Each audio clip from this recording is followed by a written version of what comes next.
വിശുദ്ധ മത്തായി അറിയിച്ച നമ്മുടെ കർത്താവ് യേശു മിശിഹായുടെ പരിശുദ്ധ സുവിശേഷം 7-ാം അധ്യായം 7 മുതൽ 14 വരെയുള്ള തിരുവചന ഭാഗങ്ങൾ.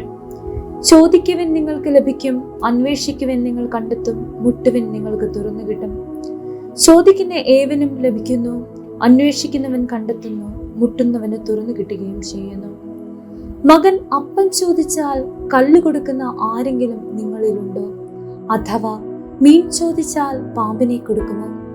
മക്കൾക്ക് നല്ല വസ്തുക്കൾ കൊടുക്കണമെന്ന് ദുഷ്ടരായി നിങ്ങൾ അറിയുന്നുവെങ്കിൽ നിങ്ങളുടെ സ്വർഗസ്ഥനായ പിതാവ് തന്നോട് ചോദിക്കുന്നവർക്ക് എത്രയോ കൂടുതൽ നന്മകൾ നൽകും.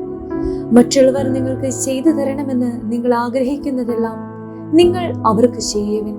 ഇതാണ് നിയമവും പ്രവാചകന്മാരും. ഇടുങ്ങിയ വാതിലിലൂടെ പ്രവേശിക്കുവിൻ. വിനാശത്തിലേക്ക് നയിക്കുന്ന വാതിൽ വിസ്തൃതവും വഴി വിശാലവുമാണ്, അതിലെ കടന്നു പോകുന്നവർ വളരെയാണ് താനും. എന്നാൽ ജീവനിലേക്ക് നയിക്കുന്ന വാതിൽ ഇടുങ്ങിയതും വഴി വീതി കുറഞ്ഞതുമാണ്, അത് കണ്ടെത്തുന്നവരോ ചുരുക്കം.